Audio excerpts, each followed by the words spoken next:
우리나라 부동산 공부를 할 때는 가장 먼저 가장 중심적으로 해야 될 게 사이클에 대한 공부입니다. 그래서 상승장 하락장에 대한 명확한 기준을 가지는 공부를 해야 돼요.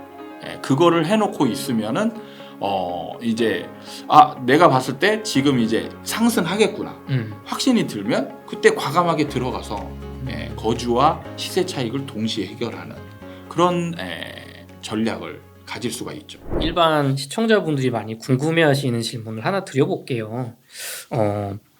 집값 하락이 본격화되면서 3기 신도시 사전 청약을 넣으셨던 분들이 네. 굉장히 요즘 고민에 많이 빠지시는 시기인 것 같아요. 이게 예. 예전에 넣을 때는 이거라도 어디냐라는 생각으로 넣었는데 네. 아니 이게 내가 하는 게 맞나 네. 고민이 많이 되실 것 같은데 네. 소장님 보시기에는 어떻게 이분들이 좀 전략을 가져가는 게 좋을까요? 그러니까 구체적으로 이렇게 물어보시면 네. 저는 항상 대답은 네. 기준을 정확히 가져라. 시세 차익의 목적이 있냐, 거주의 목적이 있냐. 네. 시세 차익의 목적이 있으면 별로 안 나올 가능성이 많다. 오히려 위험할 가능성도 많다. 위험하다는 건 어떤 의미신가요? 그러니까 지금 사전 청약을 했던 분들이 지금 고민하는 이유는 뭐냐면 원래 분양가가 주변보다 쌀 거라고 예상을 해서 사전 청약을 넣었어요. 그래서 시세 차익이 있을 거라고 생각을 한 거죠. 그렇죠. 근데 지금 시세 차익이 안 보이는 거예요. 약간 이게 둔촌조금과 비슷한. 안 보이는 겁니다. 네. 그러면 이제 지금 주변 가격이 계속 떨어지고 있는 추세니까. 그러면 얘는 분양가는 고정되어 있으니까. 그러면 내가 이 분양가에 받으면 이제 얘가 더 상대적으로 비싼 상황이 될 수도 있는 거예요. 그럴 수도 그럼 있죠. 얘가 이제 마이너스로 가는 거죠. 그럼 내가 청약을 해서 오랫동안 기다려서 받았는데 네. 그냥 서울이나 경기도 주변에 있는 것보다 더 비싸게 주고 산 셈이 될 수도 있겠네요. 그렇죠.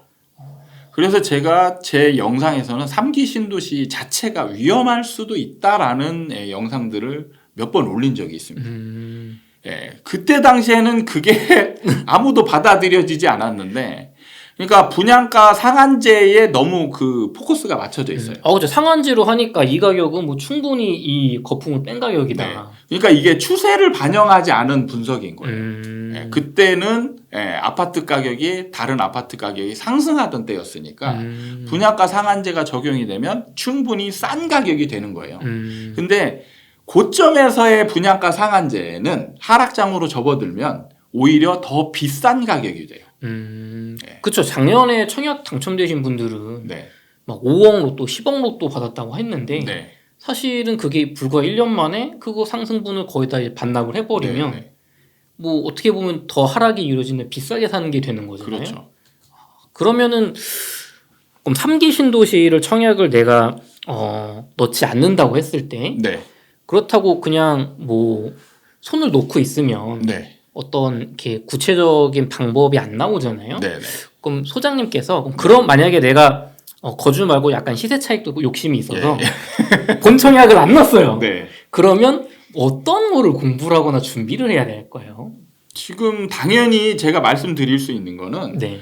부동산의 공부 방법을 지금까지는 입지 위주의 공부였는데 입지 위주의 공부는 이런 하락장 상승장을 해결해주는 대안이 될 수가 없어요. 그래서 우리나라 부동산 공부를 할 때는 가장 먼저 가장 중심적으로 해야 될 게 사이클에 대한 공부입니다. 그래서 상승장 하락장에 대한 명확한 기준을 가지는 공부를 해야 돼요. 그거를 해놓고 있으면은 이제 내가 봤을 때 지금 이제 상승하겠구나 확신이 들면 그때 과감하게 들어가서 거주와 시세 차익을 동시에 해결하는 그런 전략을 가질 수가 있죠. 근데 그게 안 되면은 항상 지금처럼 계속 반복하게 돼요. 우리 여기가 입지가 좋네 어쩌네 막 입지 분석을 해가지고 사전 청약 넣었는데 지금 봤더니 다 떨어지고 다 떨어지고 났더니 내게 이게 싼 느낌이었는데 오히려 이제 지금 비싼 느낌이 돼. 그러니까 상황이 변해버린 거잖아요. 그쵸. 입지는 변하지 않았는데 주변 상황이 변함으로 인해서 내가 상대적으로 비싼 가격이 된 거예요. 분명히 내가 분석할 때는 싼 가격이었는데 그때는 좋았죠. 네. 그러니까 그거를 지금 몰랐기 때문에 그런 현상이 생기는 거예요. 그러면은 내가 사전 본청약을 넣지 않고 좀 기다려보겠다고 하시는 분들은 그냥 마냥 기다리는 게 아니라 네. 언제가 좀 저점 근처일지 또 소장님께서 쓰신 어떤 책이나 강연 같은 걸 통해서 공부를 하는 게 중요하겠네요. 그렇죠. 그러니까 많은 분들이 시행착오를 겪는 게 뭐냐면 네. 하락장으로 가잖아요. 네. 하락장으로 가면 이제 할 게 없어져요. 그렇죠. 뭐 또 할 게 없어지니까 손을 놔버리고 관심을 다 이게 관심을 끊어버리거든요. 그러면 관심을 끊는 사람이 공부할 일이 없잖아요. 공부가 안 돼 있어요. 그래가지고 바닥권이 됐을 때 그 사람은 뭘 하냐? 분위기에 휩쓸려 있어요. 아, 사면 안 돼, 지금. 예. 올라갈 타이밍인데 많은 사람들은 사면 안 돼. 이렇게 얘기를 하거든요. 그럼 거기에 맞네. 이 가격은 더 떨어지겠네. 이렇게 판단하면서 더 이제 계속 기다리는 거예요. 그러면 어느 순간에 나도 모르게 올라 있는 거죠. 그러면 이제 올라서 사려고 보면 내가 저 가격을 봤었는데 예를 들어서 5억 찍고 지금 6억이 됐어요. 네. 그러면 내가 5억 대 사려고 했는데 안 샀거든. 그렇죠. 지금 6억에 사는 건 나는 말이 안 되는 거죠. 아깝고 이게 떨어질 거야. 네. 그러니까 지금 1억이나 올랐어. 이제 떨어질 거야. 너무 많이 올랐어. 이렇게 생각하면서 스스로 또 기회를 걷어차는 거예요. 그럼 소장님께서 말씀해주신 반등, 네. 데드캣 바운스라고 하죠. 이제 기술적으로 네. 잠시 올랐던. 그럼 그런 경험이 만약에 그 하락의 이제 끝에 네. 한 1, 2년 전에 이게 있었다면 네. 얼마 몇 년 전에도 잠깐 한 1억 올랐었어. 네. 다시 떨어졌잖아. 네. 그게 또 오판을 할 수가 있겠네요. 그렇죠. 그게 그럼 어떻게 보면 2008년에서 뭐 한 13년 사이에 예. 2009년, 10년에 잠깐 또 올랐다가 그렇죠. 12년에도 사실 그때 폭락할 때 예. 이거 더 떨어진다는 분들 되게 많았거든요. 예. 그때 막 할인 분양하던 시기에. 그래 맞아요. 그러면은 공부가 안 돼 있으면 그렇게 될 수 있다. 그렇죠. 이게 반복된다라고 생각하는 거예요. 약간 올라간 게 이거는 그냥 잠깐 반등이야. 이렇게 생각하면서 너무 올랐으니까 이제 반드시 떨어질 거야. 니네 지금 사봐. 이제 니네 죽는 거야. 니네 그거 안 겪어봤지. 이렇게 이제 많이 아는 것처럼 얘기하는 거예요. 소장님 제가 죄송한데 하나만 더 들어가 볼게요. 네네. 내가 부동산 공부를 이렇게 열심히 한다거나 그럴 뭐 여력이 안 되시는 분들도 있을 수 있잖아요. 네네. 그런 분들이라면 네. 3기 신도시 혹은 서울이나 수도권에 좀 뭐 내년이나 내후년쯤에 좀 할인 분양을 한다거나 네. 좀 저렴하게 나오는 집이 있다면 네. 그런 분들은 청약을 넣는 게 괜찮을까요? 할인 분양을 일단 하지 않습니다. 네. 내년 정도 돼도요? 네. 내후년 정도 돼도요? 네. 그러니까 시장을 네. 부동산 시장을 너무 모르는 분들이 너무 많아요. 너무 급하게 이렇게 빨리빨리 될 네. 것처럼. 그러니까 항상 제가 역지사지의 느낌으로 분석을 하라고 말씀드리는 게 건설사 입장도 돼봐야죠. 건설사 입장에서 지금 분양가를 책정하고 네. 이렇게 팔았던 거는 하락장도 유념을 두고 하는 거예요. 그러면은 항상 뭐냐면 건설사는 무조건 청약에서 완판되는 게 좋은 게 아니에요. 뭐 너무 싸게 팔았나? 그렇죠. 이런 생각이 들 수 있습니다. 그래서 건설사 입장에서는 가장 좋은 시나리오가 뭐냐면 청약에서 일정 비율 반절 정도 팔리고 미분양이 난 다음에 이게 짓는 기간 동안에 서서히 팔려서 지을 때 다 팔려 있으면 되는 거예요. 그럼 미분양이 났다라고 해서 이 사람들이 이건 하락장이네 이렇게 바로 인정하는 게 아니고 오히려 예상하던 결과야 라고 생각할 가능성이 더 큰 거예요. 우리 입장에서는 다 지어질 때까지만 뭐 팔면 되는 거죠. 그래서 열심히 마케팅, 네가 못 파는 거는 마케팅을 잘못해서야 라고 얘기하는 게 많아요. 그러면 여기서 저도 대행사 회사에 있었지만 가면은 우리는 좀 안 팔리잖아요. 그럼 할인해야 됩니다. 이렇게 요구를 해요. 그러면 돌아오는 말은 뭐냐면 네가 못 하는 거지. 그럼 그만둬. 시행사를 이렇게 건설사들이 이렇게 얘기하면 되는 거예요. 그럼 우리는 아닙니다. 제가 잘못 생각했습니다. 열심히 팔겠습니다. 그리고 그냥 그 가격에 열심히 파는 거예요. 그러면 또 안 팔리느냐? 좀 팔려요. 별의별 호재가 다 나오잖아요. 어떻게든 팝니다. 팔아서 조금이라도 팔아요. 그럼 거봐 팔리잖아. 이렇게 얘기하는 거예요. 그러니까 할인 분양을 바로 하지 않아요. 할인 분양을 하는 거는 건설사가 부인하다 포기 단계, 건설사도 포기 단계에 들어가야 할인을 하는 거예요. 그러려면 입주 때까지도 안 팔리고 입주 미분양이 나야 돼요.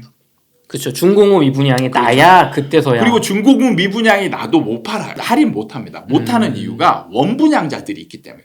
그죠, 막 이게 막 띠두르고 막. 예, 원분양자들이 예, 자기는 원분양가에 받았는데 네. 할인하면 미쳤냐, 니네들 지금. 나만 비싸게 주고 산 거냐? 네. 지금 니네가 사기친 거 아니냐? 그렇죠. 데모하죠. 나도 꺾어주든가. 네. 그래서 이제 기다려야 돼. 그러면은 말씀하신 걸 종합을 해보면 미분양, 뭐 미계약, 미분양 분위기는 안 좋아질 수 있어도 네. 결국에는 이 시청자분들이 기대하는 건 사실 할인 분양이잖아요. 네, 그게 나오려면 적어도 준공이 되고 준공은 미분양이 나와야 되니까 네. 뭐 3년, 뭐 길게는 4년은 이제 또 지어져서 4년도 넘어가죠. 5년, 6년은 돼야 그렇죠. 정말 그러니까 끝물일 때. 바닥권에서 할인 분양이 나와요. 그러면은 청약을 그럼 정말 기다리시는 분들이 이번에 넣거나 네. 아니면 정말 공부하면서 오래 기다릴 시간이 충분히 있네요. 네. 너무 이렇게 급하게 가질 필요가 없겠네요. 그러니까 너무 지금 보면은 네. 제가 사람들을 보잖아요. 네. 상승장에 잔재 남아 있어요. 이게 가슴 속에 상승장의 느낌이 아직도 남아 있어서 굉장히 조급해요. 빨리빨리 막 뭔가 이렇게 변할 네. 것 같은. 굉장히 조급해요. 그래서 뭐가 막 이 정도 되면 사야 되지 않을까요? 그러니까 그런 사람들이 지금 거래를 하는 거예요. 가끔씩 나오는 네, 그 거래. 그게 이제 그런 사람들인 거예요. 그런 사람들은 반드시 후회하죠. 알겠습니다. 그 강남 입성을 노리는 분들도 있을 것 같은데 네. 이번 하락장 네네. 그 강남 지역도 할인 분양이 나올 거예요. 강남 3구. 음. 그러니까 예를 들면은 이제 진미크 같은 거 네네. 그리고 또 저기 반포 쪽에 있는 뭐 그런 것들에서도 나올 수도 있죠. 미분양이 만약에 처음 분양할 때 미분양 비율이 좀 높잖아요. 그러면 그런 거 진짜 팔기 어렵거든요. 예. 예. 그러니까 미분양이 나왔다라는 건 뭐냐면 사람들이 정말 비싸다라고 여기는 거예요. 그 분양가가 비싸다라고 여기면 이제 문제는 주변 가격이 계속 떨어지잖아요. 그러면 할인 분양을 안 하고 그럼 얘는 더 비싼 가격이 되는 거죠. 상대적으로. 그럼 미분양 난 걸 사람들이 안 사겠죠. 안 사면 그러니까 입주 미분양이 나면 거의 할인 분양 코스예요. 그러니까 입주 미분양으로 가느냐 여부의 핵심은 뭐냐면 그때 당시에 분양가예요. 그래서 주변 가격이 떨어지는 상황에서 이 분양가가 최고점에 이른 분양가가 나오면 그런 것들은 할인 분양 가능성도 충분히 있다라는 거. 강남 3구도 할인 분양이 가능하다. 당연한 겁니다. 그리고 또 한 가지는 그 전세가율이 이제 붙는다고 했을 때요. 네. 강남도 한 70%까지도 붙더라고요. 네네. 70% 넘게 붙은 적도 있습니다. 네. 그 잠실을 보니까 79%막 네, 이렇게 네, 네. 진짜 그렇게까지도 붙을 가능성도 있는 건가요? 그렇게 당연히 붙는 거죠. 가능성이 있는 게 아니고 그건 필연인 거예요. 필연이에요. 필연인 게 하락하면 매수자들이 아예 안 산다니까요. 와, 강남도. 예, 강남도 안 삽니다. 안 사요. 와. 예. 질문을 했을 때 네. 하락장에서도 반등이 가끔씩은 온다고 했잖아요. 네. 근데 이 반등이랑 진짜 이 상승으로 가는 그거를 구분을 할 수 있는 게 어떤 게 있을지 궁금해요. 그게 가장 큰 게 바로 정부예요. 정부. 정부가 상승으로 가는 거를 가만 놔두지 않는다는 거죠. 규제로 다시 묶어버릴 가능성이 크죠. 근데 그리고 네. 그리고 이제 매수 심리의 저변 확대가 안 된다는 거죠. 그러니까 매수자들이 전체적으로 매수하고자 하는 의욕, 적극성이 다 깔려 있는 상태에서 상승하게 되면 이제 상승장으로 점점 수요자로 이제 들어오잖아요. 호가가 올라가면. 근데 문제는 뭐냐면 매수자들이 지금 하락하는 과정이야라고 생각하고 있는 상황에서 상승장이 생기면 반드시 뭐가 생기냐면 호가 갭이 또 벌어지거든요. 호가 갭이 벌어지면 이게 이제 매수자들이 그 이상으로 쫓아가기가 또 어렵게 돼요. 그럼 단절이 생기면 그럼 또 이제 그게 바닥으로 넘어가는 거예요.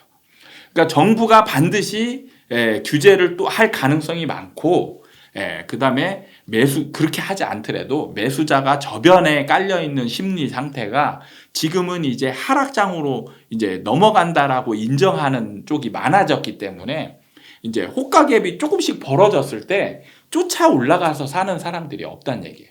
그러니까 이게 매도자들이 조절을 잘하면 계속 상승할 수 있어요. 근데 그거는 불가능해요. 그러니까 예를 들면 우리 셋이 있는데 만약에 셋이 있는데 팔 사람들이에요. 그러면 10억에 팔고 12억에 팔고 12억에 팔면 반드시 12억까지 올라갑니다. 이 정도면 살만하지. 근데 10억에 판 사람은 내가 거기에 왜 10억에 팔아야 돼? 나도 12억에 팔고 그렇죠. 있죠. 12억에 팔고 싶죠. 다 똑같아요. 음. 그래서 차라리 내가 다 안 올라도 그게 나은 거지. 내가 10억에 팔아서 남이 10억에 파는 꼴은 죽어도 못 보는 거예요. 사람의 심리가. 그래서 이 계단식 상승을 만들어주는 그런 상황을 매도자들이 절대 안 만들어줘요. 예. 그게 사람들의 심리이기 때문에 그래요. 그러니까 올라가는 분위기가 되면 나도 내가 왜 이 가격에 팔아? 12억, 13억에 팔아야지. 그러면 상승장에서는 쫓아왔던 매수자들이 이제 반등에서는 쫓아오지 않게 되는 거예요. 그러면 이제 딱 멈추고 어느 순간에서 멈추고 되면은 다시 분위기가 쑥 가라앉으면서 그러니까 반등으로 끝이는 이유가 항상 매수 심리가 이 저변에 깔려 있지 않기 때문에 주식도 항상 반등하다가 그 가라앉는 이유가 매수 심리가 살아나야 되는데 일부만 살아나는 거죠. 주식도 보면은 대세 상승장 오기 전에 네. 막 10년 동안 2천에서 막 3천 왔다 갔다 박스권 가다가 이게 확 붙어야 이렇게 올라가는 것처럼. 그렇죠. 그러니까 에너지가 항상 응축이 되어 있어야 대세 상승이 되지. 그냥 일반적인 상승이 나타나서는 절대 그게 상승으로 쭉 이어질 가능성이 그렇게 많지는 않습니다. 오늘은 아파트 투자는 사이클이다의 저자이신 이현철 소장님을 모시고 인터뷰 나눠봤습니다. 소장님 긴 시간 수고하셨습니다. 네, 감사합니다. 감사합니다. 수고하셨습니다. 감사합니다. 네.